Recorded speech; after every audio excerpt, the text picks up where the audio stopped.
Hello students. आज हम करने वाले हैं पार्ट 2।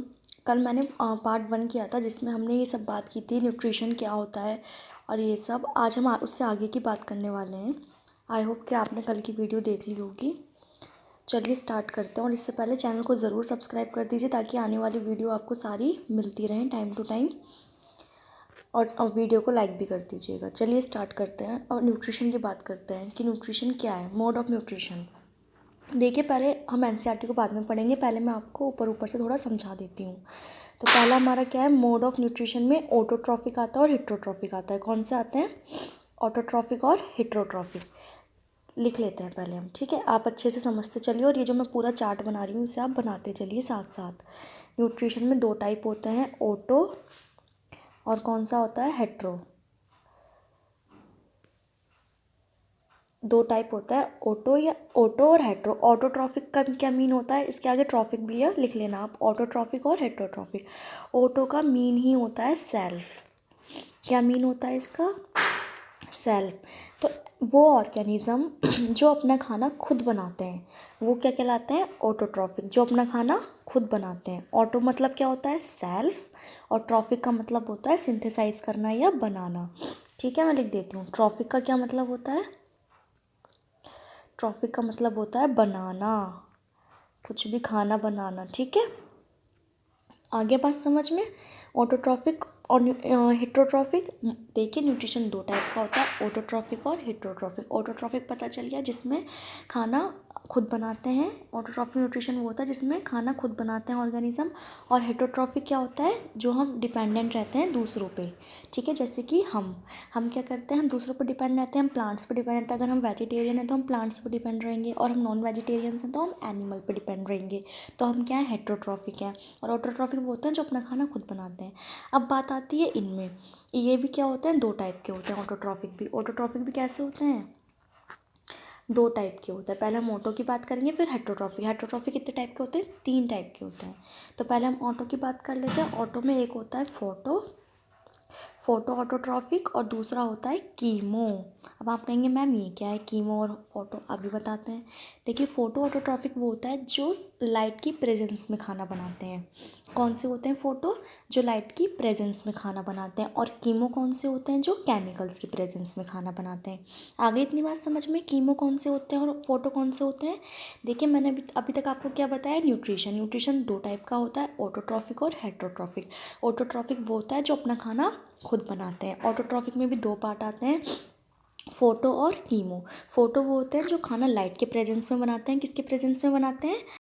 प्रेजेंस में बनाते हैं। लाइट किसके प्रेजेंस में बनाते हैं? लाइट के प्रेजेंस में। और कीमो कौन से होते हैं? जो केमिकल की प्रेजेंस में बनाते हैं। आगे इतनी बात समझ में? ऑटो और इसका पूरा जल्दी बताइए। चलिए, अब आप कहेंगे मैम एग्जांपल दीजिए। तो फोटोट्रॉफिक का एग्जांपल और कीमो ऑटोट्रॉफिक का एग्जांपल यह है। देखिए, पहले फ़ोटो का एग्जांपल देखते हैं। फ़ोटो का तो आपको पता ही होगा, फ़ोटो ऑटोट्रॉफिक का। ग्रीन प्लांट्स लाइट के प्रेजेंस में खाना बनाते हैं। भैया अभी आगे बात करेंगे हम फोटोसिंथेसिस के बारे में। ग्रीन प्लांट्स और साइनोबैक्टीरिया।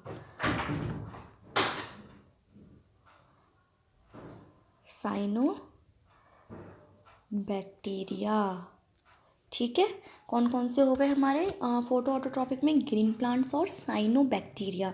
साइनोबैक्टीरिया मैं दोबारा लिख देती हूँ, साइनोबैक्टीरिया।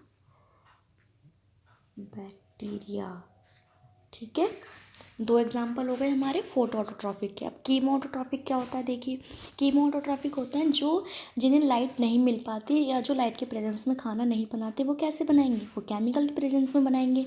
अच्छा, अब कीमो ऑटोट्रॉफिक के भी दो एग्जाम्पल हैं, लिख लेते हैं पहले कीमो। एग्जाम्पल तो बहुत सारे हैं लेकिन यहाँ पे मैं आपको सिर्फ दो ही दे रही हूँ कीमो के, जो केमिकल की प्रेजेंस में खाना बनाते हैं। फर्स्ट कौन सा है हमारा? पर्पल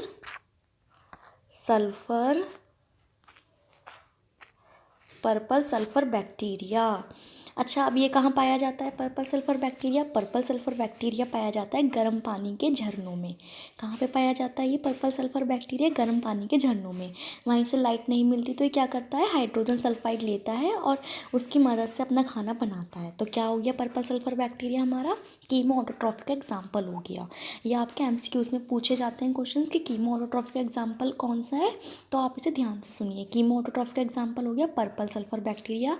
ये गर्म पानी के झरनों में पाया जाता है और ये क्या लेता है, ये लेता है हाइड्रोजन सल्फाइड। आप ही लिखते चलिए साथ साथ में, हाइड्रोजन सल्फाइड। ठीक है, अब दूसरा एग्जाम्पल की बात करते हैं हम। तो क्या होते हैं दूसरा एग्जाम्पल, कौन कौन से होते हैं? एक होता है नाइट्राइट बैक्टीरिया। कौन सा होता है? नाइट्राइट बैक्टीरिया, लिख लीजिए।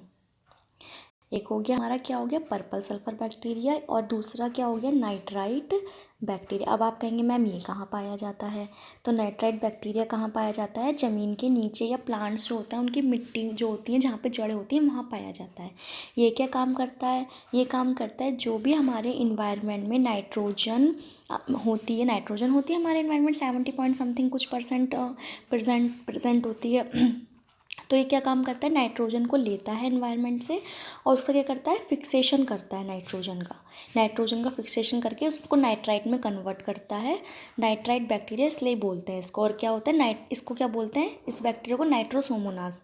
ये नाम आप याद मत रखिए, आप बहुत कन्फ्यूजन हो जाएंगे। बस आप इतना याद रखिए कि कीमो ऑटोट्रॉफी के 2 एग्जाम्पल मैं आपको बताए हैं, पर्पल सल्फर बैक्टीरिया और nitrite bacteria. Purple sulphur bacteria गर्म पानी के झरनों में पाया जाता है जो हाइड्रोजन सल्फाइड लेता है, और दूसरा है नाइट्राइट बैक्टीरिया। ये कहाँ पाया जाता है, ये अंडरग्राउंड पाया जाता है। ये इन्वायरमेंट से आने वाली जो इन्वायरमेंट में जो हमारे नाइट्रोजन प्रेजेंट होती है उसको लेता है और उसका फिक्सेशन करता है, उसे नाइट्राइट में कन्वर्ट करता है। ठीक है, आ गई आपको इतनी बात समझ में? दोनों बातें पता चल गई कि ऑटोट्रॉफिक 2 में डिवाइड होता है, कीमो में और फोटो में। फोटो ऑटोट्रॉफिक वो होते हैं जो लाइट से अपना खाना बनाते हैं, जैसे कि कौन कौन से हो गए हमारे, बोलिए मेरे साथ, ग्रीन प्लांट्स और साइनोबैक्टीरिया। कीमो कौन कौन से हो गए, पर्पल सल्फर बैक्टीरिया और नाइट्राइट बैक्टीरिया। ये सब आप लिख लीजिए। ठीक है, अब हम किसकी बात करेंगे, हमारा ये ऑटोट्रॉफिक पूरा हो गया, हम अपनी भी तो बात करेंगे हेट्रोट्रॉफिक की। तो देखिए अब मैं बात करते हैं हेट्रोट्रॉफिक की। हेट्रो जो होता है वो 3 टाइप का होता है। अब आप कहेंगे 3 टाइप का क्यों होता है? अच्छा, आप एक बात बताइए, हम खाना खाते हैं, हमें क्या पसंद है, सब्जी रोटी, हम वेजिटेरियन हैं, ठीक है, सब्जी रोटी दाल चावल हम तो ये सब खाते हैं। लेकिन एक तरफ क्या होता है, लॉयन होता है, वो भी तो हेट्रोट्रॉफिक है, वो भी तो दूसरों पर डिपेंडेंट है, लेकिन वो क्या नहीं खाता, दाल चावल तो नहीं खाता ना वो तो क्या खाता है, मांस खाता है। अब मच्छर की बात कीजिए, मॉस्किटो की, वो दाल चावल खाता है, नहीं खाता। इंसान खाता है, नहीं, वो तो खून चूसता है। तो ऐसे क्या हो गया, अब हमें अलग अलग कैटेगरी तो बांटनी पड़ेगी ना सबको, हमें अपने आप को अलग कैटेगरी में रखना पड़ेगा। और वैसे तो हमें क्या करना पड़ेगा, अलग अलग कैटेगरी में रखना पड़ेगा, है ना। अब ये तो नहीं है कि हम एक ही कैटेगरी में रख देंगे। तो हमने इसे हेट्रोट्रॉफिक को 3 उसमें डिवाइड किया है। कौन कौन से में डिवाइड किया है बताते हैं अभी। चलिए, पहला हमने इसको डिवाइड किया सैप्रोफिटिक में। किस में करा है, सैप्रोफिटिक में। ठीक है, सैप्रोफिटिक। पहले हम सैप्रोफिटिक को समझ लेते हैं, उसके बाद हम मैं आपको बता देती हूँ, लिखूंगी मैं बाद में। पहले हमने डिवाइड किया सैप्रोफिटिक में, सेकंड हमने डिवाइड किया है पैरासाइटिक में, और तीसरा हमने डिवाइड किया है होलोजोइक में। अब आप कहेंगे मैम सैप्रोफिटिक क्या होता है? देखिए सैप्रोफिटिक क्या होता है, जो कि डेड ऑर्गेनिज्म पे जो ग्रो करते हैं, डेड हो गया या फिर डिकेइंग हो गया, लाइक फंगस एंड बैक्टीरिया। अब आपने देखा होगा, आपके घर में ब्रेड तो होगी, अब ब्रेड बहुत ज़्यादा ख़राब हो जाती है तो उस पर फंगस ग्रो करने लगती है। ये सबसे बेस्ट एग्जांपल है किसका, सैप्रोफिटिक का। ठीक है, अब जैसे कि कोई भी किसी की डेथ हो गई या डेड, कोई भी जैसे कि कोई भी एनिमल मर गया या डेथ हो गई उसकी, तो उसकी डेड बॉडी पे क्या होता है, बहुत सारे बैक्टीरिया ग्रो कर जाते हैं ना। तो अच्छा, जब उसकी डेथ होती है, जो उसकी डेड बॉडी होती है वो पूरी कॉम्प्लेक्स होती है। तो जो बैक्टीरिया जो उसकी डेड बॉडी पे जो ग्रो करते हैं उसको सिंपल में तोड़ लेते हैं और उसको फिर यूटिलाइज़ कर लेते हैं। क्या कर लेते हैं, यूटिलाइज़ कर लेते हैं। ठीक है, तो सैप्रोफिटिक समझ में आ गया, जो कि डेड बॉडी पे ग्रो करें, या डिकेइंग मैटर जो गला मैटर होता है उस पर जो ग्रो करें उनको क्या बोलते हैं, हम सैप्रोफिटिक बोलते हैं। ठीक है, एग्जाम्पल लिख लीजिए इसका, फंगस और बैक्टीरिया। क्या एग्जाम्पल है इसके, फंगस और बैक्टीरिया, फंगस और बैक्टीरिया। आगे इतनी बात समझ में? चलिए अब बात करते हैं हम दूसरे, क्योंकि हमने हेटरोट्रॉफिक में क्या किया था, हमने 3 में लिया था, सैप्रोफिटिक, पैरासिटिक और होलोजोइक। सैप्रोफिटिक समझ में आ गया, जो डेड मैटर पे या डिकेइंग मैटर पे जो ग्रो करते हैं उन्हें हम क्या बोलते हैं, सैप्रोफिटिक। अब हम बात करते हैं पैरासिटिक की। मैंने बताया था ना 2 होते हैं ये, पहला सैप्रोफिटिक, दूसरा क्या होता है, पैरासिटिक। अच्छा पैरासाइटिक क्या होता है, अब बताइए आप जल्दी से, पैरासाइटिक क्या होता है। पैरासाइटिक वो होता है जैसे कि जो लीच हो गया, लाइस हो गया, वॉर्म्स हो गया। पैरासिटिक होता है जैसे कि जो दूसरों के ऊपर रह के अपना अपना यूटिलाइज करते हैं, अपना ये खाना खाते हैं दूसरों के ऊपर रह के। लाइक जैसे कि जू तो देखी होंगी ना, बचपन में हुई होंगी सबके जू। तो क्या करती है वो, पैरासिटिक थी। हमें क्या करते हैं, वो इरिटेट करते हैं। क्या करते हैं, जू जब हमारे सिर में जू हो जाती है तो हमें इरिटेट करती है ना बहुत ज़्यादा, और हमारे खून चूसती है, करता है ना, तो ये क्या हो गया, पैरासिटिक। जैसे अब दूसरा एग्जाम्पल इसका मच्छर हो गया। दूसरा एग्जाम्पल, क्या करता है मच्छर, हमसे तो खून चूसता है हमारा, पैरासिटिक हो गए। ये सब क्या हो गए, पैरासिटिक हो गए। आगे बात समझिए, पैरासिटिक में यह है कि दोनों जो ऑर्गेनिज्म है वो लिविंग होते हैं, हम भी लिविंग है और जो हमारे ऊपर रह रहा है जैसे कि मच्छर हो गया, जू हो गई, ये भी लिविंग है। ठीक है, अब आता है होलोजोइक।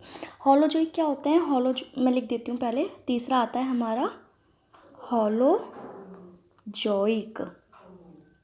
होलोजोइक होते हैं हम। कौन होते हैं होलोजोइक, हम होते हैं। अब बात करते हैं होलोजोइक की, लिख देती हूँ मैं, होलोजोइक। होलोजोइक होते हैं हम। होलोजोइक वो होते हैं जो अपना सारा काम खुद करते हैं, जैसे कि इंजेशन करना। इंजेशन मतलब हमने खाना खाया, इंजेशन किया, डाइजेशन किया, एसिमिलेशन किया, एक्सक्रीशन किया, ये सब क्या होता है, होलोजोइक। इसका तो एग्जाम्पल आपको पता ही होगा, ह्यूमन बींग्स और अमीबा भी तो है ना। अमीबा भी यही करता है, इंजेशन भी करता है, एक्सक्रीशन भी करता है, सब कुछ करता है। तो ये 2 एग्जाम्पल हो गए इसके, ह्यूमन और अमीबा। ये पूरा आपका क्या आ गया, न्यूट्रिशन का पूरा मोड आ गया कि मोड ऑफ न्यूट्रिशन क्या है। एक बार मेरे साथ साथ रिवाइज करिए। देखिए, मोड ऑफ न्यूट्रिशन 2 टाइप का होता है, ऑटोट्रॉफिक होता है और हेट्रोट्रॉफिक होता है। ऑटोट्रॉफिक को हमने 2 पार्ट में बांटा है, कीमो ऑटोट्रॉफिक और फोटो ऑटोट्रॉफिक। फोटो ऑटोट्रॉफिक वो होते हैं जो सन की लाइट के प्रेजेंस में अपना खाना बनाते हैं, लाइक ग्रीन प्लांट्स हो गए, ये साइनोबैक्टीरिया हो गए। कीमो ऑटोट्रॉफिक वो होते हैं जो लाइट के प्रेजेंस में ना बनाकर केमिकल की प्रेजेंस में अपना खाना बनाते हैं। कौन कौन से बताए थे, तो बोलिए जल्दी से। यस, पर्पल सल्फर बैक्टीरिया और nitrite bacteria. Purple sulphur bacteria कहाँ पाया जाता है, वेरी गुड, गर्म पानी के झरनों में पाया जाता है, हाइड्रोजन सल्फाइड लेता है। और नाइट्राइट बैक्टीरिया कहाँ पाया जाता है, अंडरग्राउंड पाया जाता है, जो इन्वायरमेंट में जो प्रेजेंट है नाइट्रोजन उसको लेता है और उसका फिक्सेशन करता है। क्या करता है, नाइट्रोजन फिक्सेशन करता है, बिल्कुल सही। अब हेट्रोट्रॉफिक की बात करते हैं। इनको हमने 3 कैटेगरी में बांटा है, सैप्रोफिटिक, पैरासिटिक और होलोजोइक। सैप्रोफिटिक वो होते हैं जो डेड या डिकेइंग मैटर पे ग्रो करते हैं। पैरासिटिक जो होते हैं जिसमें दोनों ऑर्गेनिज्म लिविंग होते हैं। और वो एक जो दूसरा वाला जो होता है जैसे कि जू हो गया या मच्छर हो गया, वो पहले वाले का क्या करता है, उसके जो उसका जो बॉडी का जो वो है ना ब्लड, या उस पे ग्रो करता है, मतलब उसको लेके अपने आप को ग्रो करता है अपना। जैसे कि हम आज का एक एग्जांपल और बेस्ट एग्जांपल है, कौन सा हो गया, वॉर्म्स। पेट में जो कीड़े हो जाते हैं हमारे, हो जाते हैं ना, जो हम खाना खाते हैं वही तो वो खाना खाते हैं, ग्रो करते हैं हमारे खाना खा खा के, वो हो गए पैरासिटिक। होलोजोइक कौन हो गए, जो अपना सारा काम खुद करते हैं, जैसे इंजेशन हो गया, डाइजेशन हो गया, एसिमिलेशन हो गया। इसका बेस्ट एग्जाम्पल कौन सा है, ह्यूमन और अमीबा। आ गई आपको इतनी दोनों बातें समझ में, न्यूट्रिशन पूरा। तो अब आप एक काम करना, आपका ये होमवर्क है, न्यूट्रिशन जो है पूरा, ये यहाँ से ये जो न्यूट्रिशन है ना, ये पूरा ये पढ़ना, ठीक है, ये सब वही है। अच्छा, अब ऑटोट्रॉफिक न्यूट्रिशन में हम किसकी बात कर लेते हैं, हम बात ये पढ़ना आप घर से, ठीक है, मैं आपको समझा देती हूँ, ऐसे अच्छा समझ में आएगा। अब हम बात करते हैं ऑटोट्रॉफिक न्यूट्रिशन में, जो मैंने आपको बताया था ग्रीन प्लांट्स की। ग्रीन प्लांट्स क्या करते हैं, फोटोसिंथेसिस करते हैं। तो हम किसकी बात करेंगे अब, फोटोसिंथेसिस की। देखो इसमें भी यही सब लिखा हुआ है पूरा, इसमें भी पूरा ही फोटोसिंथेसिस लिखा हुआ है जो मैं वो आपको समझाने वाली हूँ। अच्छा, अब बात करते हैं हम फोटोसिंथेसिस की। अब बताइए फोटोसिंथेसिस क्या होता है, बताइए जल्दी। देखिए, फोटोसिंथेसिस होता है, जो प्लांट्स होता है वो अपना खाना लाइट के प्रेजेंस में बनाता है। आपने इतनी डेफिनेशन पढ़ी है ना आज तक, कि जो भी प्लांट होता है वो लाइट की प्रेजेंस में और वाटर की प्रेजेंस में अपना खाना बनाता है, और कार्बन डाइऑक्साइड की प्रेजेंस में। तो एक छोटा सा डायग्राम बना लेते हैं। ये देखिए, ये क्या हो गया, हमारा सन हो गया। क्या हो गया, ये सन हो गया। इससे क्या मिलती है, लाइट मिलती है, लाइट मिली। और कार्बन डाइऑक्साइड कहाँ से लेता है प्लांट, कहाँ से लेता है कार्बन डाइऑक्साइड, इन्वायरमेंट से लेता है। और H2O वाटर जो हम प्लांट को पानी देते हैं उसकी लीव्स में होता है, ठीक है। इन तीनों की प्रेजेंस में क्या बनाता है, अपना खाना बनाता है। अभी सिंपल सा क्या लिख लेते हैं, खाना, क्योंकि अभी आगे का समझाऊंगी तो आपको समझ नहीं आएगा, तो बस अभी इतना सा समझ लेते हैं कि फोटोसिंथेसिस क्या होता है। जो प्लांट्स होता है वो लाइट की प्रेजेंस में, CO2 की प्रेजेंस और H2O की प्रेजेंस में अपना खाना बनाता है, ठीक है। और क्लोरोफिल, ठीक है। इतनी बात समझ में आ गई आपको। अच्छा एक बात और, अब देखिए ये रहा पूरा उसका, ये देखिए ये हो गया 6CO2, ये हो गया H2O। इन दोनों को कॉम्बिनेशन से क्या बनाता है, क्लोरोफिल और सनलाइट की प्रेजेंस में, किसकी प्रेजेंस में, क्लोरोफिल और सनलाइट की प्रेजेंस में क्या बना रहा है, कार्बोहाइड्रेट या ग्लूकोज कह लो और H2O। और इसमें क्या करता है, ये O2 को रिलीज़ भी करता है, इसमें दे नहीं रखा है लेकिन O2 को रिलीज़ करता है। और O2 को जो रिलीज़ करता है वो कौन लेते हैं, वो हम ह्यूमंस ले लेते हैं ना। अब देखिए, अब पूरा फोटोसिंथेसिस की पूरी प्रोसेस समझिए, ऊपर ऊपर से समझ में आ गया ना कि फोटोसिंथेसिस एक सिंपल सा क्या है, कि प्लांट अपना खाना बनाता है और CO2 H2O को लेके क्लोरोफिल और सनलाइट के प्रेजेंस में।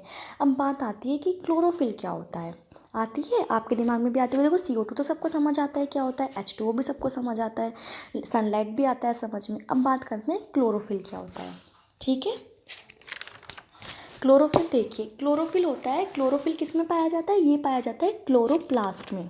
किस में पाया जाता है, क्लोरोप्लास्ट में, जहाँ पे खाना बनता है। अच्छा खाना कहाँ बनता है, अच्छा हमारी मम्मियाँ कहाँ पे खाना बनाती हैं, हमारी मम्मियाँ खाना बनाती हैं किचन में।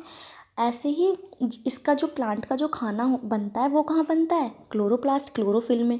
तो इसको क्या बोलते हैं हम, किचन ऑफ द सेल भी बोल देंगे। ये कहाँ पाया जाता है, लीव्स में पाया जाता है। कहाँ पाया जाता है, लीव्स में, ठीक है। कहाँ पाया जाता है ये, लीव्स में। क्लोरोफिल कहाँ पाया जाता है, लीव्स में। और क्लोरोफिल किसके अंदर, क्लोरोप्लास्ट के, क्लोरोप्लास्ट पाया जाता है बेसिकली लीव्स में। तो हम पहले बात कर लेते हैं क्लोरोप्लास्ट क्या होता है और क्लोरोफिल। पूरा डायग्राम आपको बनाना है जैसे जैसे मैं बना रही हूँ और सब, ठीक है। हम बनाते हैं डायग्राम किसका, क्लोरोप्लास्ट का। वहाँ पता चलेगा आपको क्लोरोफिल कहाँ पाया जाता है और एग्जैक्टली होता क्या है। तो चलिए देखिए, अब बात करते हैं हम, पहले हम ले लेते हैं ग्रीन कलर का पेन। चलिए थोड़ा डार्क लेते हैं। आइए अब देखिए, ये हो गया हमारा, एक होती है ये मेम्ब्रेन, क्या होती है, मेम्ब्रेन, ठीक है। ये डबल मेम्ब्रेन स्ट्रक्चर होता है। क्या हो गई, ये दो मेम्ब्रेन हो गई, एक ये हो गई और एक ये हो गई। इतनी बात समझ में आ गई। अच्छा ऊपर वाली मेम्ब्रेन को क्या बोलेंगे हम, ऊपर है, बाहर है, आउट में है, आउटर में है, तो क्या बोलेंगे हम इसे बोल देंगे आउटर मेम्ब्रेन। क्या बोल देंगे, आउटर मेम्ब्रेन। अच्छा ये अंदर में है, इनर में है, तो इसे क्या बोल देंगे हम, इसे बोल देंगे हम इनर मेम्ब्रेन। आगे इतनी बात समझ में। ये डबल मेम्ब्रेन लाइक स्ट्रक्चर होता है क्लोरोप्लास्ट, जहाँ पे क्लोरोफिल पाया जाता है। और ये पूरा स्ट्रक्चर कहाँ पाया जाता है, ये लीव्स में पाया जाता है। तो हम क्या बात कर रहे हैं, आउटर मेम्ब्रेन और इनर मेम्ब्रेन की। इतनी बात समझ में आ गई क्लोरोप्लास्ट की।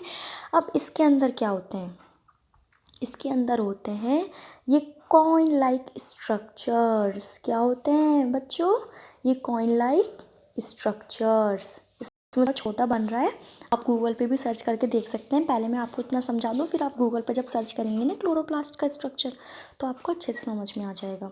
ये आगे डबल मेम्ब्रेन लाइक स्ट्रक्चर होता है, ऊपर वाली मेम्ब्रेन आउटर मेम्ब्रेन और नीचे वाली इनर मेम्ब्रेन। इसके अंदर क्या पाए जाते हैं, ये क्या पाया जाता है, कॉइन लाइक स्ट्रक्चर। क्या पाए जाते हैं, कॉइन लाइक स्ट्रक्चर, ठीक है। अच्छा यहाँ पे ये क्या भरा होता है, ये यहाँ पे भरा होता है, ये फ्लूइड्स था, इनके बीच में क्या भरा होता है, फ्लूइड भरा होता है, ठीक है। इनके बीच में क्या भरा होता है, ये फ्लूइड भरा होता है। अच्छा इस फ्लूइड को क्या बोलते हैं हम, बताइए तो ज़रा, इस फ्लूइड को क्या बोलते हैं, इस फ्लूइड को बोलते हैं हम स्ट्रोमा। क्या बोलते हैं बच्चों, स्ट्रोमा। आगे इतना बात समझ में। अभी आपको कुछ ज़्यादा दिमाग लगाना है, बस एक ऊपर ऊपर से हम क्या तैयार कर रहे हैं, क्लोरोप्लास्ट का स्ट्रक्चर तैयार कर रहे हैं, ताकि आपको फोटोसिंथेसिस की प्रोसेस अच्छे से समझ में आ सके, ठीक है। इस जो फ्लूइड है इसको क्या बोलेंगे हम, स्ट्रोमा। अच्छा ये जो हमने बनाया है, ये एक को क्या बोलेंगे हम, ये पहले एक की बात करते हैं, सिंगल की बात करते हैं। तीन है ये, 1 2 3 है ना, हम क्या एक की बात कर रहे हैं। ये एक को हम क्या बोलते हैं, थाइलाकॉइड। क्या बोलते हैं बच्चों, थाइलाकॉइड। आगे इतनी बात समझ में, थाइलाकॉइड। आगे इतना समझ में। क्या बोला, थाइलाकॉइड। इसको क्या बोला, स्ट्रोमा। अपर मेम्ब्रेन को आउटर मेम्ब्रेन और अंदर वाली को इनर मेम्ब्रेन। अच्छा, हमने एक की बात करी तो क्या बोला हमने, थाइलाकॉइड। अब हम क्या करेंगे, अब हम तीनों की बात करेंगे। इन सबको मिला के क्या बोलते हैं हम, इन सबको मिला के ग्रेना। क्या बोलेंगे, GRANA। आप लिखते चलिए, अगर आपको नहीं दिख रहा है, ठीक से नहीं दिख पा रहा है तो आप लिखते चलिए, ग्रेना, GRANA। अब बताइए जल्दी। अच्छा, मैं सिंगल आपको पढ़ा रही हूँ तो मैं क्या हूँ, थाइलेकॉइड। आप सब मेरे साथ पढ़ रहे हैं तो हम क्या हो गए, ग्रेना। आ गई इतनी बात समझ में। क्लास में सिर्फ एक बच्चा है तो थाइलेकॉइड, बहुत सारे बच्चे हैं तो ग्रेना। इतनी बात आपको समझ में आ गई ना, थाइलेकॉइड और ग्रेना की। अच्छा, एक बात और, हमने सारी बात कर ली। अब ये जो स्पेस है, आपने ये नहीं बोला मैम, आपने इसका नाम नहीं बताया आपने। जो स्पेस है, इस स्पेस को क्या बोलते हैं हम, इंटर मेम्ब्रेन स्पेस। क्योंकि दोनों के बीच का स्पेस है, ये देखो, ये आउटर वाली आ गई, इनर वाली, इन दोनों के बीच के स्पेस क्या हो गया, इंटर। इन बीच के स्पेस को क्या बोलते हैं, इंटर और दोनों के मेम्ब्रेन के बीच में है तो मेम्ब्रेन, इंटर मेम्ब्रेन स्पेस। आ गई आपको इतनी बात समझ में। थाइलाकॉइड समझ आ गया, ग्रेना समझ आ गया, आउटर इनर ये सब समझ में आ गया। अच्छा, अब एक बात बताइए, ये तीन इधर हैं तो इनको बांधने के लिए भी तो कोई चाहिए ना। जैसे कि हम क्लास में बैठते हैं तो डिसिप्लिन नाम की कोई चीज़ होती है, ऐसे ही अगर हम इन्हें नहीं किसी चीज़ से बांध के रखेंगे तो इधर उधर भाग जाएंगे। तो इनके बीच में क्या होता है, इनके बीच में होता है ये ऐसा स्ट्रक्चर। क्या होता है, ये ऐसा स्ट्रक्चर होता है इन दोनों के बीच में, इनको बांधने के लिए। इसको क्या बोलते हैं हम, ल्यूमेन। क्या बोलेंगे, ल्यूमेन। अभी एक मिनट, इसको क्या बोलते हैं, अब देखिए मैं दोबारा बना रही हूँ, आप देखते चलिए। अब आप मुझे खुद बताएंगे, लेबलिंग नहीं करूँगी अब मैं, अब आप खुद बताएंगे ये सब क्या है, ठीक है। खुद बताइए जल्दी सब ये क्या क्या है, और एक बार घर पे बना के देखिए। देखिए ये वाला क्या हो गया, बीच का जो इनको जोड़ने के लिए रख रहा है, ल्यूमेन। क्या हो गया, ल्यूमेन। ये तीनों साथ में है तो ग्रेना। एक की बात करेंगे, थाइलेकॉइड। इनके बीच के स्पेस की बात करेंगे, स्ट्रोमा। आउटर मेम्ब्रेन, इसकी बात करेंगे, इनर मेम्ब्रेन। इन दोनों के बीच की बात करेंगे, इंटर मेम्ब्रेन स्पेस। आप सब यहीं याद करते चलिए, घर से कुछ नहीं, कोई नहीं पढ़ता घर से, आपको सब यहीं याद करना है। आ गई पूरा इतनी बात समझ में। चलिए, पूरा क्लोरोप्लास्ट का स्ट्रक्चर समझ में आ गया। अब एक बात और मेन, अब आप कहेंगे मैम आपने क्लोरोफिल तो बताया ही नहीं, क्लोरोफिल कहाँ पाया जाता है। चलिए बता देते हैं।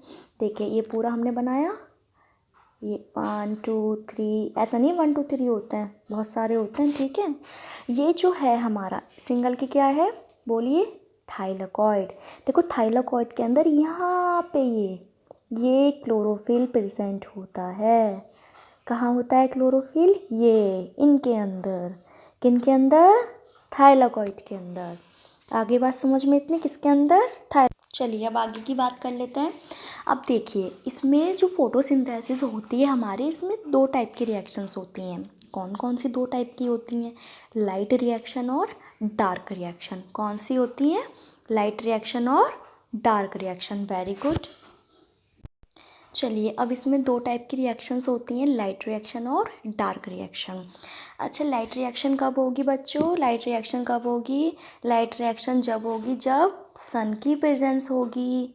कब होगी, जब सन की प्रेजेंस होगी। और डार्क रिएक्शन कब होगी, जब सनलाइट नहीं होगी। तो दो टाइप की होती हैं, लाइट रिएक्शन और डार्क रिएक्शन।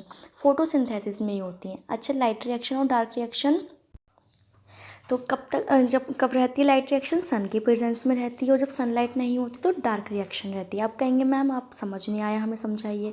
तो देखिए बच्चों, जब तक सन रहता है तो ये क्या करते हैं, जो सनलाइट है उसकी जो सनलाइट है उसको स्टोर कर लेते हैं। क्या कर लेते हैं, उसको स्टोर कर लेते हैं प्लांट्स। और जब सनलाइट नहीं होती है तो उसका यूज़ करके क्या करते हैं, अपना खाना बना लेते हैं। क्या बना लेते हैं, अपना खाना बना लेते हैं। अच्छा, अभी लाइट रिएक्शन और डार्क रिएक्शन होती तो इसमें ही है, क्लोरोप्लास्ट में ही है। लेकिन जो इनका जो सिस्टम है, मतलब जो एक रीज़न है जहाँ पे ये होती हैं, जो एक कंपार्टमेंट है वो अलग अलग है। तो हमने क्या बताया था अभी आपको कि क्या होता है यहाँ पे, ये क्लोरोप्लास्ट का डायग्राम तो आपको हमेशा याद रखना है क्योंकि ये बहुत इम्पॉर्टेंट है। देखिए हमने ये बताया था ना आपको, इसके अंदर क्या था ये, क्लोरोफिल। अच्छा एक बात बताइए, क्लोरोफिल जब है तो मैंने अभी आपको क्या बताया था, क्लोरोफिल और सनलाइट की प्रेजेंस में। तो क्लोरोफिल किसके अंदर है, थाइलेकॉइड के अंदर है। सनलाइट और क्लोरोफिल की प्रेजेंस, देखिए जब सनलाइट के प्रेजेंस में हो रही है कोई रिएक्शन तो उस लाइट रिएक्शन ही होगी। तो जब ये क्लोरोफिल की प्रेजेंस में सनलाइट वाली रिएक्शन होती है तो लाइट रिएक्शन कहाँ पे होगी ऑटोमेटिकली? ये होगी लाइट रिएक्शन थाइलेकॉइड में होगी। देखिए यहाँ पे खुद लिखा है आपके एनसीईआरटी में कि क्लोरोफिल और सनलाइट के प्रेजेंस में ग्लूकोज बनता है। तो क्या होगा, जहाँ पे क्लोरोफिल पाया जाएगा वहीं तो होगी सनलाइट वाली लाइट वाली रिएक्शन। तो क्लोरोफिल कहाँ पाया जाता है? क्लोरोफिल पाया जाता है थाइलेकॉइड के अंदर, बताया था मैंने अभी आपको। अच्छा, दूसरी बात मैंने क्या बताई थी आपको? ये क्या है? ये है स्ट्रोमा। स्ट्रोमा, इसमें क्या होती है? स्ट्रोमा में डार्क रिएक्शन, जो रात वाली रिएक्शन होती हैं, जो डार्क रिएक्शन होती हैं वो होती हैं स्ट्रोमा में, और जो लाइट रिएक्शन होती हैं वो होती हैं थाइलेकॉइड में। अच्छा, स्ट्रोमा के पास क्या होता है? स्ट्रोमा के पास होते हैं बहुत सारे एंजाइम्स। खाना बनाने के लिए इन्हें अपनी जो पूरी फोटोसिंथेसिस की प्रोसेस करने के लिए एंजाइम्स भी चाहिए होते हैं, लाइट भी चाहिए होती है, सब चीज़ें चाहिए होती हैं, है ना? आ गई आपको इतनी बात समझ में अच्छे से? चलिए, अब आपको इतना ही, आपको घर से होमवर्क में क्या क्लोरोप्लास्ट पूरा तैयार करके आना है डायग्राम। क्लोरोप्लास्ट डायग्राम तैयार करके आना है। ये ऑटोट्रॉफिक और हेटरोट्रॉफिक पूरा पढ़ के आना है। अगर आपको ये वीडियो अच्छी लगेगी तो मैं आपको इसके नोट्स भी, जो मैं अलग से आपको पूरा बताती हूँ, इसके नोट्स मेरे हैंड रिटन नोट्स हैं, मैं आपको प्रोवाइड करवा दूँगी वो PDF में, ठीक है? बस आप इस वीडियो को लाइक करिए और ज़्यादा से ज़्यादा शेयर करिए। अभी क्लास ख़त्म नहीं हुई है, ठीक है? कहीं आप सोचोगे क्लास ख़त्म हो गई। अब देखिए, आपने पूरा पढ़ लिया ऑटोट्रॉफिक न्यूट्रिशन, ये पूरा पढ़ लिया। ये आपको घर से पूरा पढ़ के आना है, वही है जो सारा मैंने पढ़ाया है। देखो, absorption of light energy by chlorophyll. अब यहाँ पे आप डायरेक्ट क्लोरोफिल पढ़ते तो आपको समझ नहीं आता क्लोरोफिल क्या, इसलिए मैंने आपको पूरा डायग्राम समझाया है। आई बात समझ में? अच्छा, अब हम इसकी इतनी हमने ये बात कर ली पूरी, क्या होता है, कैसे कैसे होता है। अब देखिए एक बात और, अब मैंने क्या कहा था कि लाइट रिएक्शन, देखिए मैंने क्या कहा था, लाइट रिएक्शन में क्या होता है, वो सिर्फ एनर्जी स्टोर करते हैं, और खाना कब बनाते हैं? वो अपना रात में बनाते हैं। तो लाइट रिएक्शन कितनी सी होती है? देखिए, लाइट रिएक्शन सिर्फ इतनी सी होती है। देखिए, लाइट में क्या करेंगे, ये वाटर के मॉलिक्यूल्स लेंगे और उसमें किस में करेंगे, 2H2 में और प्लस O2 में। दिन में ऑक्सीजन छोड़ते हैं जो हम लेते हैं, तो लाइट रिएक्शन सिर्फ इतनी सी होती है। वाटर मॉलिक्यूल्स लेते हैं और उसको किस में कन्वर्ट करते हैं, 2H2 प्लस O2 में कन्वर्ट करते हैं। और बाकी की ये जो रिएक्शन होती है, ये वाली जो होती है 6CO2 से जो होती है ना, ये जो ग्लूकोज बनता है, ये कौन सी होती है? ये होती है डार्क रिएक्शन। ये कौन सी होती है? ये होती है डार्क रिएक्शन। ये रात में तो बनता है ग्लूकोज, तो ये कौन सी हो गई? Dark reaction. और लाइट रिएक्शन कौन सी हो गई? वाटर मॉलिक्यूल लिया 2H2O, उससे हाइड्रोजन और O2 बना। लाइट रिएक्शन और डार्क रिएक्शन दोनों समझ में आ गई। अब बात करते हैं हम ये स्टोमेटा और गार्ड सेल की, क्या होते हैं। मैं ये पूरा आपको पढ़ा दे रही हूँ और पूरा समझा दे रही हूँ ताकि आप जब बुक पढ़ो तो आपको ईजीली समझ में आए, ठीक है? अब हम बात करते हैं किसकी, इसकी। ये हमारा, अब ये स्टोमेटा क्या होते हैं मैम, ये गार्ड सेल क्या होते हैं, ओपन स्टोमेटा क्या होते हैं, क्लोज क्या होते हैं, आपको ये कन्फ्यूज़न रहती है ना? तो देखिए, एक मिनट, पहले हम इसकी बात करते हैं ओपन वाले की। तो ये क्या है हमारा, ये है हमारे, ये दोनों क्या है हमारे, ये हैं गार्ड सेल्स। ये वाले क्या है हमारे, गार्ड सेल्स। और ये अंदर वाला क्या है, ये होता है स्टोमेटल पोर। पोर मीन्स क्या होता है, छेद, छिद्र। पोर मतलब क्या होता है, छेद या छिद्र। अब देखिए, अब जैसे कि जो फोटोसिंथेसिस होती है जब, तो गैसेस एक्सचेंज होता है नहीं होता है गैसेस एक्सचेंज, ये लीफ में पाए जाते हैं। अच्छा, ये जो है ना, ये जो है, ये ग्रीन ग्रीन, ये क्या है, ये क्लोरोप्लास्ट है, जो अभी आपको मैंने पूरा बड़ा सा बना के दिखाया था ना इसका, क्लोरोप्लास्ट का, ये क्लोरोप्लास्ट है। अच्छा, जब क्लोरोप्लास्ट के अंदर ही तो हो रहा है पूरा हमारा रिएक्शन, जो भी फोटोसिंथेसिस का हो रहा है, उसके लिए हमें गैसेस एक्सचेंज है, देखो CO2 O2 पानी की सबकी। तो जब हमें गैसेस एक्सचेंज जब ज़्यादा मात्रा में होता है, देखिए गैसेस एक्सचेंज होता रहता है, लेकिन जब ज़्यादा मात्रा में होता है तो ये वाले जो गार्ड सेल्स हैं ये फूल जाते हैं। क्या हो जाते हैं, ये फूल जाते हैं, ये इधर हो जाता है, ये इधर हो जाता है, और ये जो बीच का है ये पूरा ये ओपन हो जाता है, ताकि पानी और गैसेस एक्सचेंज जो है वो अच्छे से हो सके। अच्छा, जब ये ओपन होता है तो, अच्छा, जो इसके अंदर वाटर भी होता है, लेकिन जब इसके अंदर से जब वाटर का लॉस ज़्यादा होने लगता है, क्या होने लगता है, वाटर का लॉस, आपने देखा होगा ना, और उसकी जो पानी, जब आपने सुबह उठ के देखते होंगे आप पौधों में, तो पानी की छोटी छोटी छोटी छोटी बूंदें दिखाई देती होंगी, उसको हम ट्रांसपिरेशन बोलते हैं। वो इसी वजह से होता है क्योंकि स्टोमेटा जो पोर हैं ये खुलते हैं, तो इसमें से वाटर का लॉस जब ज़्यादा होने लगता है तो ये क्या हो जाते हैं, ये ऐसे करके बंद हो जाते हैं। देखो हो रहे हैं बंद। आ रही है बात समझ में? एक मिनट, देखिए अब ये बंद हो गए। ये देखिए ये श्रिंक हो गए और ये दोनों बंद हो गए। खुलते कब हैं? जब गैस एक्सचेंज बहुत ज़्यादा करना होता है, जब ज़्यादा मात्रा में गैस चाहिए होती है तो ये खुल जाते हैं। लेकिन अगर ये हमेशा ही खुले रहेंगे तो क्या होगा? पानी का लॉस ज़्यादा हो जाएगा, पानी लॉस होता रहेगा होता रहेगा होता रहेगा, तो पत्तियाँ मुरझा जाएंगी और प्लांट मर जाएगा। इसलिए ये अपनी आवश्यकता अनुसार क्या करते हैं, अपने गैस ये जो गार्ड सेल्स होते हैं कि अच्छा गार्ड किस लिए होता है, इसी काम के लिए तो होता है। देखिए हम अपने घर के बाहर कोई गार्ड बिठाते हैं तो वो क्या करता है, जो मेहमान होगा उसे तो अंदर आने देगा, लेकिन जो स्ट्रेंजर्स होगा उन्हें अंदर नहीं आने देगा। या फिर क्या होगा, जैसे कि अब कोई चोर घुस आया हमारे घर में और वो हमारा सारा सामान लेके जा रहा है तो उसे रोकेगा, ऐसे इसका काम है। ये कब बंद हो जाते हैं? जब पानी का ज़्यादा लॉस होता है तो ये खुद बंद हो जाते हैं, गार्ड सेल श्रिंक हो जाते हैं। ताकि गार्ड सेल बंद नहीं होते, गार्ड सेल क्या होता है, ये श्रिंक हो जाते हैं। तो स्टोमेटा अपने आप बंद हो जाएगा ना हो जाएगा। और जब गैसेस एक्सचेंज करना होता है, जब इन्हें गैसेस एक्सचेंज करना होता है तो ये क्या होते हैं, ये खुल जाते हैं। ये देखो ये खुल गए, ये फूल गए और ये स्टोमेटो खुल गया। तो ये अपनी आवश्यकता अनुसार गार्ड सेल्स ओपन होते रहते हैं और जो होते हैं क्लोज्ड होते रहते हैं। अभी आप 10th क्लास में, तो अभी आप इतना ही समझिए। वैसे तो ये पूरा एक चैप्टर है फोटोसिंथेसिस का, लेकिन अभी आप बस इतना ही समझिए कि गार्ड सेल कैसे कब खुलते हैं और कब बंद होते हैं। ठीक है, आगे इतनी बात समझ में। अब आपको ये पूरा पढ़ के आना है। देखो ये सब लिखा है, gases exchange take place in the leaf through these pores. इनके पोर्स के थ्रू ही होता है, फोटोसिंथेसिस के थ्रू ही होता है। ये सब कुछ इसमें लिखा हुआ है। आप एक एक लाइन पढ़िए। क्या पढ़िए? एक लाइन, जो भी आपको समझना है आप उसे कमेंट बॉक्स में नीचे कमेंट कर दीजिए, फिर मैं अगले दिन आपको समझा दूँगी। ठीक है गाइस, अब आप इतना पढ़ के आना घर से पूरा, फिर आप मेरे को बताना कि मैम क्या चीज़ समझ में नहीं आई। यहाँ तक आपको पूरा पढ़ के आना। देखो श्रिंक लिखा है ना, गार्ड सेल श्रिंक, ये सब लिखा हुआ है इसमें जो मैंने आपको पढ़ाया है, पूरी एक एक लाइन लिखी हुई है। फिर हम कल बात करते हैं। ठीक है गाइस, और वीडियो को ज़रूर ज़रूर लाइक कर देना और शेयर कर देना। ओके बच्चों, बाय, थैंक यू।